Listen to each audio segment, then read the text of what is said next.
The Warriors may be without a key piece as they look to avoid the play-in. The Lakers could get LeBron back as soon as Saturday. Meanwhile, his son, Bronny James, sets a personal best as a Laker. Locked On Mavs think they have a top 10 player. Locked On Pistons think they have the coach of the year. Friday is for dreamers. That's all ahead today on Locked On NBA.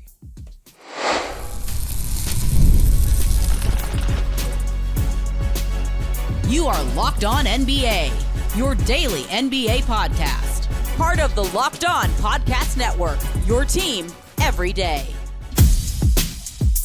Welcome to a Friday edition of Locked On NBA. Thanks for making us your first listen of the day. Every day we are free and available wherever you get your podcast. Part of the Locked On Podcast Network, your team every day. Today's episode is brought to you by FanDuel. Right now, new customers can get $200 in bonus bets when your first $5 bet wins. I'm Doug Branson, host of Locked On Hornets and your Shot Clock Sherpa, guiding you through the NBA's biggest stories every day with the help of Locked On's local experts. And with me are two of Locked On's premier national NBA experts. Filling in for Matt Moore today, he's one half of the Locked On Heat podcast. He used to be on the Warriors beat. He's coast to coast. Wes Goldberg. Wes, what's scarier? Your bracket after day one of the NCAA tournament or the Miami Heat with a 10-point lead? The answer is the Heat, but I think I was the only one in the country not rooting for McNeese yesterday and their rapping trainer because I had Clemson, and my wife somehow picked McNeese, so bragging rights. I don't have them in my house right now. I have them on this podcast right now because I picked McNeese, the Cowboys. That was my flyer take, and I loved every single second of it. The most dangerous thing in the NCAA tournament is a team with a coach that's going somewhere else.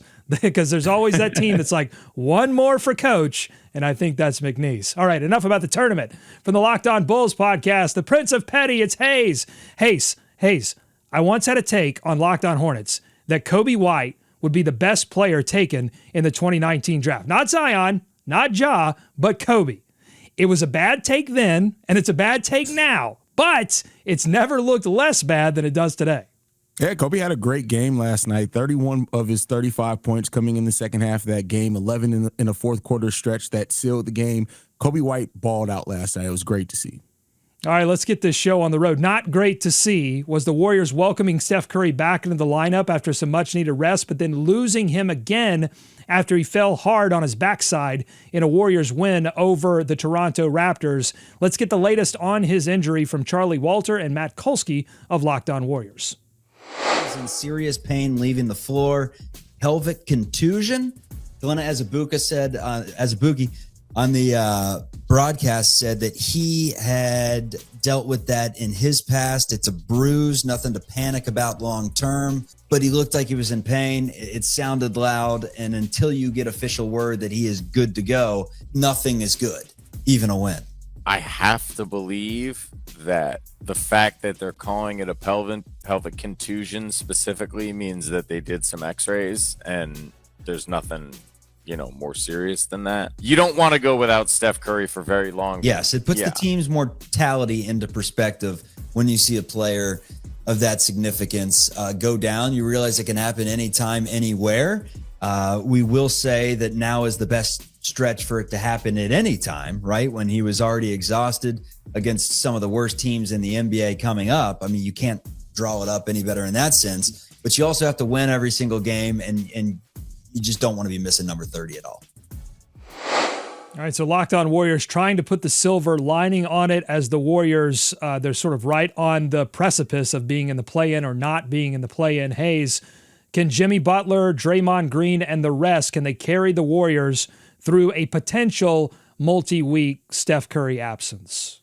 Look at over the next 10 days. They have Atlanta, winnable. Miami, winnable. New Orleans, depending on how Zion plays, could definitely be a difficult matchup, but it's still a winnable game. The San Antonio Spurs, winnable. It's not until they get into Memphis on April 1st and then Los Angeles, then Denver, then Houston, that it gets really, really difficult. So I'll say this, if he's out 10 days or less, yes. If it turns into anything more than that, it's going to be ugly. What do you think, Wes? Yeah, look, they have to win their next 4 games, right? They have a pretty cupcake schedule over the next 4. But if I'm the Warriors, I'm looking behind at the Timberwolves right now, who have also been playing really well. They're only a game and a half back of Golden State for that number 6 seed. And that's the thing that's worth clinging on to. That's what we're talking about here, right? As long as Steph is back for the playoffs, the Warriors will be the Warriors. But they have to hold down. They have to hold back Minnesota. They've got to be stiff arming the LA Clippers, who are playing a little bit better as of late. I mean, things are pretty bunched up. And I think if you're the Timberwolves and you're the Clippers, you're looking at the Steph injury and saying, this is our chance to maybe make some headway and climb the standings here a little bit. Yeah, if they do fall back into the play-in, Wes, are you taking away their contender card? Are you taking away their status as a contender in the Western Conference playoffs? I don't know that I'm taking away, but it's in serious doubt, isn't it? I mean, we've seen the 2023 Heat kind of go through the Eastern Conference playoffs, through the play-in tournament, and make it to the NBA Finals. So I'm not saying it's impossible, but it is a tough road for a team that might be more reliant on a friendly road and friendly matchups in the playoffs than any other team in the Western Conference. Haize, in this game, they get a triple-double from Jimmy Butler, 16, 11, 12, 15 shot attempts, 10 free throw attempts. Draymond Green, speaking of attempts, 18 in this game, 14 three-point attempts. Teams, when they play the Warriors with or without Steph, they seem to be content to let Draymond shoot. Should he be shooting that many three-point shots? What's the best way for the Warriors to take advantage of that adjustment? Yeah, should he be shooting that many threes? No. Draymond shooting threes definitely makes me nervous every single time. I think that they're also going to have to I will hope that Kuminga can get in rhythm as well while Steph's out. It's going to be quite a bit of an adjustment for them to play. Like Jimmy's the one you look at and say, if Jimmy can go and do the things that we've seen Jimmy Butler do before, where he just goes into this zone where he can go on a hot stretch. Now, you got to worry, are you burning that out potentially for the playoffs? But they're going to have to lean on that combination and maybe get a little bit creative here. And please, for the love of God, Steve Kerr, use Quentin Post more. There you go.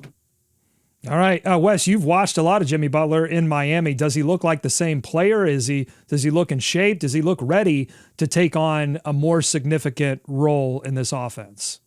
It's a great question, TBD. But look, the reason it's working in Golden State right now is he doesn't have to take on that role. He's playing the same right now in Golden State as he was in Miami. The problem with the Miami Heat was they never had a number one scoring option. Jimmy Butler thinks he's a number one. He acts like a number one. He is an alpha of alphas, to use Steve Kerr's language from the other night. But he doesn't want to be taking 20 shots a game. He'll be the first one to tell you that. And now he's going to be asked to do that. And he does usually reserve that for the playoffs, which is why I think the Heat were so reluctant to pay him in the first place, because they said, if you're not going to be our number one during the regular season, then we can't pay you like that. But in Golden State, he's been able to slide into that number 2 role. So depending on how long Steph is out, maybe Jimmy can muster it for a few games here and there, but he doesn't want to be that player. And it'll be interesting to see how this plays out. But even beyond Jimmy Butler, this team is sorely lacking in scoring. He's not going to be able to do all of it. We already talked about Draymond. If he's your second scorer, that's going to be a problem if you're the Warriors. Going back to Quentin Post, I saw, this is an unconfirmed stat that I saw on Reddit, but it makes sense to me. Quentin Post, an older rookie, but I think at this point in his career has more three-point makes than Steph Curry had at the beginning of his career, which makes me think about a conversation, Haize, that you, Matt, and I had about would anyone ever break the Steph Curry three-point make record. And I don't think it's going to be Quentin Post, but unless they make rule changes, just because of maybe his, not necessarily a slow start for Curry, but just the realities of the game when he first hit the league, there might be someone that shoots at Curry level volume from year one that could eventually catch him. Listen, I get what you're saying. That's great. That's logical. That's all good. But they still have to have relative health. They still would, yeah, the game has changed a lot where the volume of three-pointers are a lot more than when Steph showed up. But like, I just don't think anybody can have the sustained success that Steph had from three for a whole career like he's had. So I don't see it happening. I'm glad that would have been a take to come out and be like Quentin Post next Steph Curry. But Quentin Post, also the guy with the name who is most opposite of his game. He's never in the post. This would be like Giannis being named Giannis step back three-pointer. It's just something he doesn't do. Well, my take on the Steph Curry thing, Wes, was that if Steph is smart, when he retires, he'll take a role, not as assistant GM with Davidson, but take a role somewhere in Secaucus with the NBA and try to pull the ladder up and say, let's make some 3-point changes. And then he'll have the record forever. That's a great take. I think everybody should get involved in something like that. LeBron should be out here being like 60-game seasons. That's better. Nobody will ever touch my scoring record. Everybody should just be as petty as possible. That's the NBA way, right? You retire and then you become petty against the next generation. Let us know what you think on YouTube, youtube.com/@LockedOnNBA. Coming up, we have some good health updates on some other stars around the league, LeBron James and Jalen Brunson. Plus, we play a game of fill in the blank, and the takes are flying on the Locked On NBA network of local podcasts. And I want to ask Wes and Haize, are these local experts, are they dreaming or are they wide awake? Stay tuned. Locked On NBA.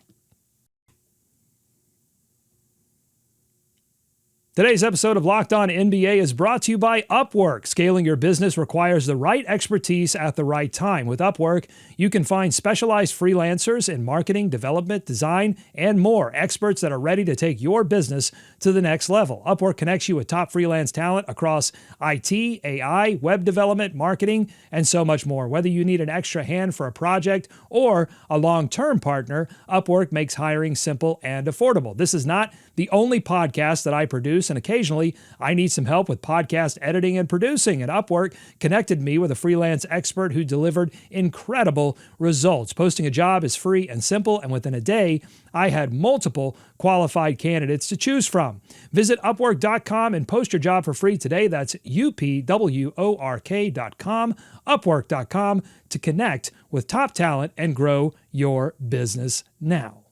Today's episode is also brought to you by FanDuel. March Madness is here, and FanDuel is giving you the chance to get in on the action like never before. Right now, new customers can get $200 in bonus bets when your first $5 bet wins. That's $200 extra bucks to use on everything from buzzer beaters to Cinderella stories to McNeese, no longer McNeese State, to the McNeese Cowboys moving on, and even who's cutting down the nets. Got your eye on a big underdog? FanDuel makes it easy to back them with spreads, totals, and game props. Want to be an unabashed homer like me and bet on my UNC Tar Heels to keep moving on today? You can do it with FanDuel. With tournament games happening almost every day, there's always something exciting to bet on. And best of all, the FanDuel app is simple to use, and when you win, you get paid instantly. No waiting around. So visit FanDuel.com today and get in on the college hoops action all tournament long. More Locked On NBA ahead. Thanks again for making Locked On NBA your first listen every day. We had some bad injury news in the first segment. Let's flip it over and talk about some good health updates on LeBron James and Jalen Brunson. LeBron James has been sidelined since March 8th due to a left groin strain. Lakers head coach JJ Redick expressed hope that James would be cleared to play in their upcoming game against the Milwaukee Bucks on Saturday. Knicks guard Jalen Brunson has been out since March 6th after suffering a severe ankle sprain. Recent reports indicate that Brunson is out of his walking boot and has begun light shooting activities. The Knicks expect him to return before the postseason. Both teams, the Knicks and Lakers, have been 3-4 since their respective star injuries, which has me wondering which team needs their star more to contend in the postseason. Is it the Los Angeles Lakers and LeBron James or the Knicks and Brunson? Wes, we'll start with you. What do you think? The answer is LeBron James and the Lakers, because the Knicks with Jalen Brunson, they're not contending, even with them. The Knicks are done. We know what they are. They've told us who they are all season. And one thing we know from a Tom Thibodeau team is they're not going to suddenly click into some other gear in the playoffs. The whole kind of charm of Tibbs is that they play playoff basketball in the regular season. That's sort of his whole deal. With the Lakers, they have a real chance to contend in the Western Conference. And LeBron James is obviously central to that. As great as Luka is and has been and can be, and as great as Austin Reeves has been while LeBron has been out, they obviously need LeBron James to maintain their status as true blue contender in the West. This is a great question, right? Because it's contextual to how you view them in their conference. The New York Knicks are so, they don't have good records against almost any winning team in the league.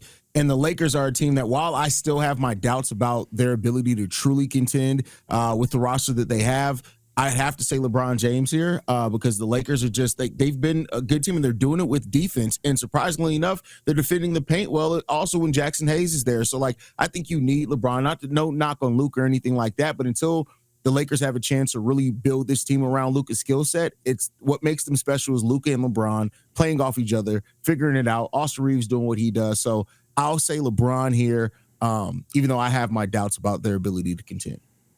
Boy, the Knicks offense looks like it's in shambles right now, and they need so much of that offense to counter some of their deficiencies on the defensive end that I think there might be a little bit of an argument for Jalen Brunson.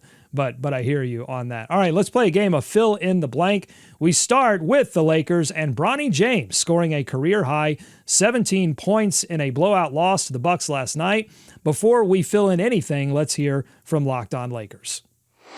Was the best game of Bronny James's career by a long shot. I realize that will sound like a backhanded compliment to a lot of people. It really wasn't. This one game, for me at least, doesn't solidify the idea that he's automatically going to have a career, because I still think there is a lot for Bronny to overcome, if for no other reason, the size and some of the stuff that you're talking about. I think it's going to be more difficult at that size to figure out exactly what his position is. But that being said, a game like today underscores the improvement. The bar should be, is he a prospect that makes sense at 20 years old with the 55th pick? And I think the answer is yes. Okay. The rest of it is immaterial. Like he has shown he is worth the pick that the Lakers used on him in that position at his age. And we'll see what happens. All right, fill in the blank. Haize, Bronny James, his future in the NBA is blank. A lot of being on the bench. A lot of being on the bench. Bronny had the stat sheet looks good and it looks great, but they had a net rating of -58 when he was on the court. Like, Bronny is a far way off, and he needs a lot of development. And I hope that the Lakers are really investing in that development heavily, because Bronny has some skills that can translate on the next level on the NBA, but it's going to be a while before you even reach seeing that consistently. So it's going to take a very long time, in my opinion, a couple of years, 2-3 years, before Bronny has any level of consistency on the NBA level, in my opinion. Yeah, his future is a thing. It's just a thing that we're going to be talking about for at least the next 3 years while he's under contract, right? He scored 17 points. That's nice. A lot of players, like Daquan Jeffries had 14 points last night. Nobody cares. Mamu scored 34 points in 19 minutes. Wait a minute, I care. You care, I know. I brought it up for you. But, 17 points off the bench against, he's throwing passes to Markieff Morris or Marcus, whichever Morris twin they have. Okay, that's fine. We're just going to talk about it every time there's anything with Bronny James. Well, being a thing is better than not being a thing, so he can hold on to that for now. Let's go back to the New York Knicks. Losing to the Spurs and the Hornets on back-to-back nights means, Wes, they are blank. They're Brunsonless. I kind of poo-pooed the whole thing about the Knicks in the playoffs, but this is what it looks like when you're missing your best player, and this is what reality will look like maybe for the Warriors without Steph. And this is just what happens when you're missing your best top scorer, whom you kind of center everything around. And you just lose in March. You lose against bad teams, or the Hornets, kind of putting Daquan Jeffries out there with guys that are trying to keep jobs, while the Knicks are just sort of floundering here, missing their best guy. Haize. Yeah, they're struggling. I mean, they're going to keep struggling. The struggles continue for the New York Knicks. This is a team that, they were struggling in different ways even when they were fully healthy, as far as figuring it out, things like that. Every flash that the New York Knicks shows is almost immediately followed up by another wake-up call. So this could be another one of those. I don't know what Tibbs, if he has any voodoo magic that he's going to work to get this team to wake up and play the way that they need to in the playoffs. But as of right now, the Knicks are going to be a struggling team. They're going to continue to struggle. And when Jalen Brunson comes back, it's going to be a little bit more flashy. They're still going to struggle against the better teams in the league. They haven't really been the same since the weird thing with Mikal Bridges and Tibbs over starters minutes. And then you had the Draymond Cat drama. and then when they played each other, a lot was made of of Cat's teammates dapping up Draymond and talking to him after the game. Matt Barnes bringing this up on his podcast, saying that it was a sign that the Knicks team, that they weren't, fully together. Wes, do you buy that? I don't know that I buy it. This is also the same team where Cat hit a game winner. I can't remember against who, but starts pounding his chest, pointing to the New York Knicks logo, and seemed to have been ingratiating himself within that fan base. So I don't know that I buy it. I just think that this is a team that was very close-knit last year with Dante DiVincenzo and some of these Villanova guys, and maybe aren't as close this year. Like, the power of friendship isn't necessarily what's fueling them. It's just the Jalen Brunson, Karl-Anthony Towns pick and roll is what's fueling them, which is more of a basketball thing. I'm not buying that there's any issues there, no.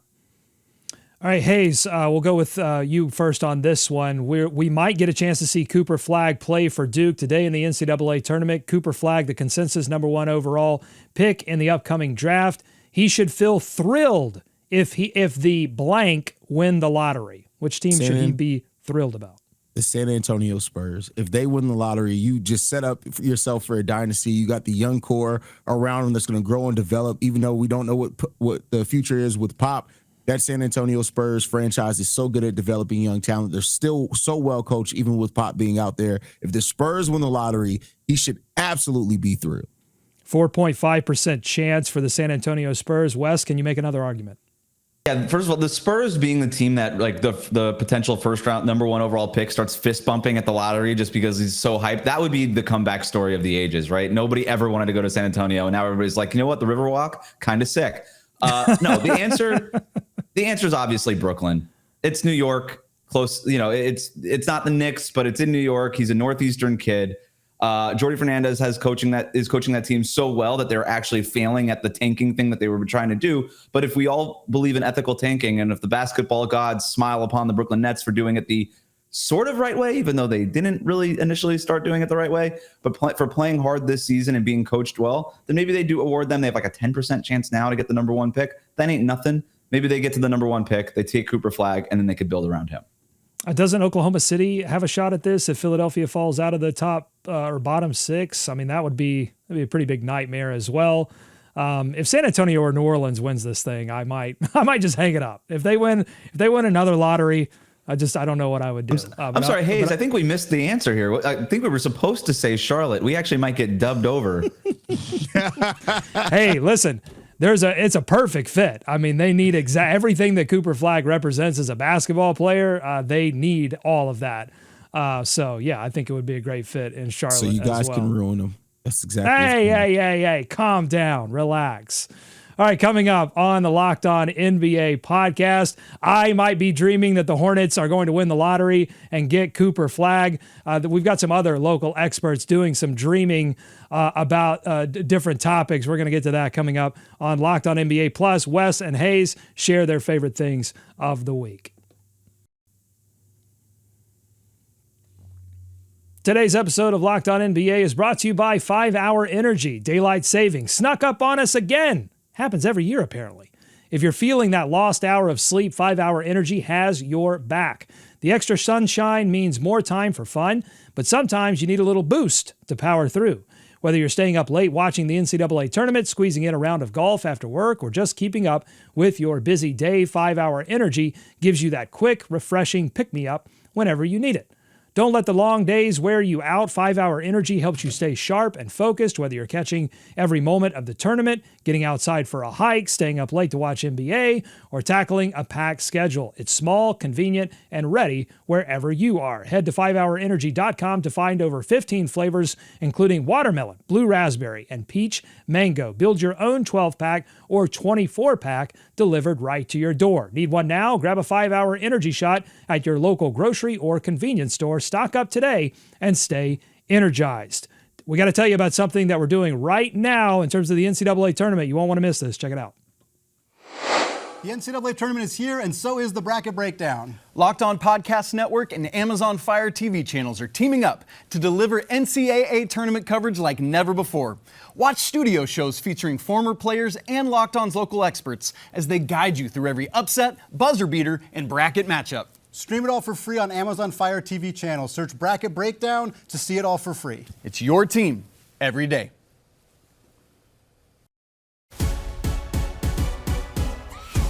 Back here, final segment on Locked On NBA as we get you ready for the weekend on the Locked On NBA network of local podcasts. March is a month for takers and dreamers. We had some bold ideas thrown around this week, and I want to know from Wes and Haize, are these local experts dreaming or are they wide awake? Let's start with Nick Angstedt over at Locked On Mavericks. I bet they wish this season was all a dream. Unfortunately, it's cold, hard reality, but let's hear his take. Anthony Davis is a top 10 player in the NBA. I started to go through it, and he's kind of been in LeBron's shadow, but he was 4th in Defensive Player of the Year last year. He was an all-star. He was second in the second team All-NBA. He played 76 games, and this year he had played a bunch of games until he went out with the injury that he's out with right now.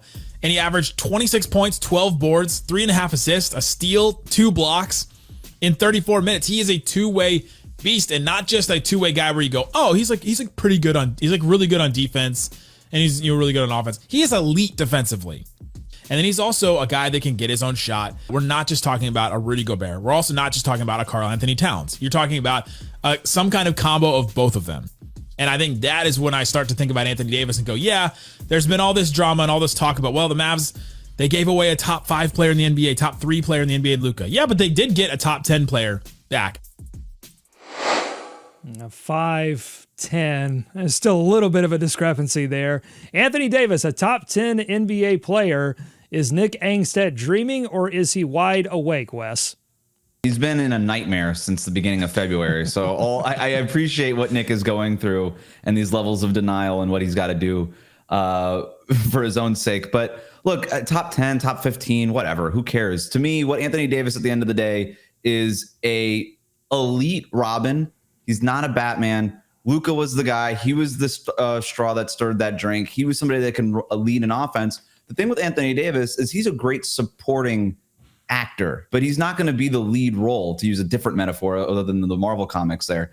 But he can help your team. He's not going to carry your team to elite levels the way that Luka did with Dallas to the finals last year. He's nice to build around. But what Dallas is missing is a true number one. You've never seen an Anthony Davis team, the 30-point averages, whatever it is that he's averaging, he's never carried an elite offense. And that's the hard part. And he doesn't need to be. There's very few guys in the NBA who can do that. Unfortunately, Dallas traded one of those guys for this guy who's a very good player, a worthwhile building block. But yeah, the drop off there is very obvious. Yeah, Anthony Davis is like another Anthony for that matter. Anthony Mackie took over the role of Captain America. And while Steve Rogers is a great Captain America, and Anthony Mackie was great as Falcon, and he's a really good actor. I saw the new Captain America movie. It was really good, but it wasn't the same. And that's what Anthony Davis is. Like, he's a really, really good player. You cannot take anything away from him. When he's healthy and on the court, he's dominant. We understand that. But, like, you cannot build a championship contender around Anthony Davis. He can definitely be part of one, for sure. He can have a huge role as part of one. But no, he's always that stand-in for a number one. He's a great number two. He's not a number one. Dallas with a 1.3% shot right now at the number one overall pick. Can you build it around Cooper Flagg, Kyrie Irving, and Anthony Davis? Maybe. Next, we go to Kuka Hill on Locked On Pistons, who made the case for Pistons head coach JB Bickerstaff to win Coach of the Year over the current favorite, Kenny Atkinson. Legit argument could be made for the Pistons that going from 14 wins to currently 39 without making any big acquisitions, without making any huge star trades, that doesn't happen. It just doesn't.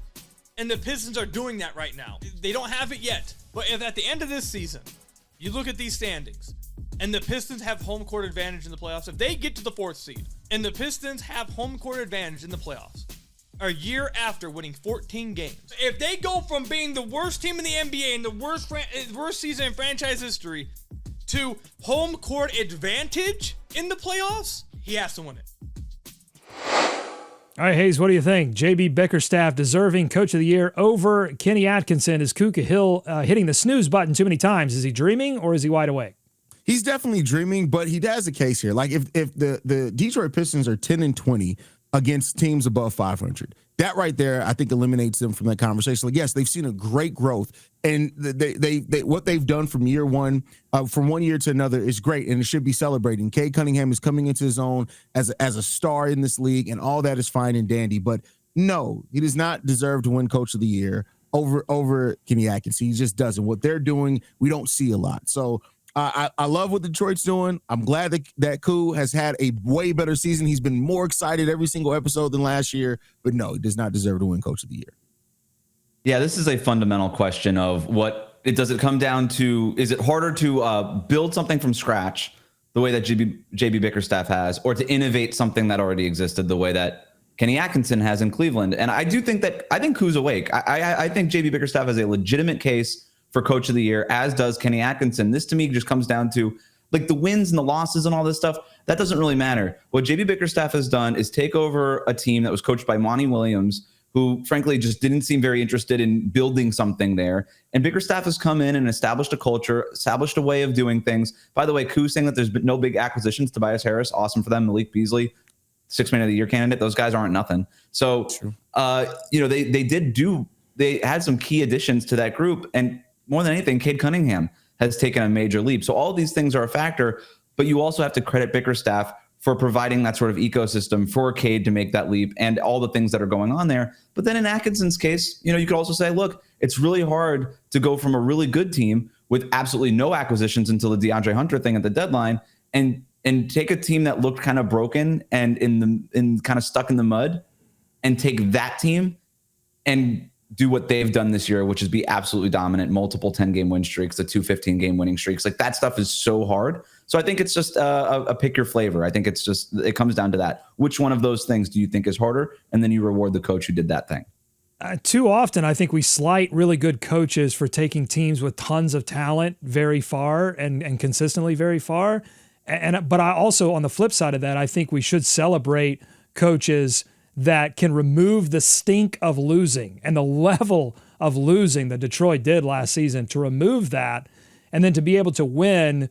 And no slight to Harris, but I mean, it's Cade Cunningham and role players to take that level of team to where they seem to be heading. That is excellent. And if he doesn't win it this season, I think if the Pistons are at this level next season, he should get it sort of like an honorary award. All right, let's do favorite things to wrap up the week. Wes, you're the guest, so you can go first. Your favorite thing of this week. Little recency bias because it happened last night, but I don't know that I've ever seen anybody be as pumped about a blocked shot as Miles Turner was on Thursday night. In overtime, 20 seconds left, blocks Keon Johnson at the basket, and just lets out this huge scream, starts high-fiving fans. Like, it was just unreal. I've never seen somebody that pumped about a block. Now, I know he got into a scuffle earlier in the game, and so maybe there was some pent-up adrenaline from that kind of seeped out in that moment, but I love Miles Turner getting pumped up for a defensive play that saved the game, that won the game for the Pacers. Really cool to see. Really cool to see the Pacers fans kind of get in on it as well. Haize, your favorite thing? Kobe White's performance last night, like especially everything that went into it. Like, Kobe White was a player that at the beginning of the 2021-22 season, a lot of Bulls fans said he did not fit the team. He absolutely needed to be traded, and they didn't want him here. He's gone from that now to, after we trade away DeMar DeRozan, Zach LaVine, having a game against those guys, one of the biggest games of his career, a comeback victory after being down 19 points. He leads the team in scoring, scores 31 points in just the second half. That was such a great moment to see. Kobe, still a flawed player, but that moment in of itself was definitely my favorite thing to watch this week. If every month of the year was March, Kobe White would be the next Michael Jordan. Yes, absolutely. Which makes me think of another bad take that I had, which is that Danny Green would be the next Michael Jordan. All my bad takes seem to be Homer UNC takes. I wonder if that's related. All right, you guys went with recent things. I'm going to go to earlier in the week. The Houston Rockets, down by 8 with less than a minute to go, needed a miracle comeback to beat the 76ers in overtime, and somehow that ranked third on the list of insane things that happened at the Rockets arena that night, starting with a half-court shot for $25,000. Take a look. Here we go. 4, 3, 2, 1. Oh! If you can get the red fry into that box, you get free Whataburger for a year. All right, let the fly fry.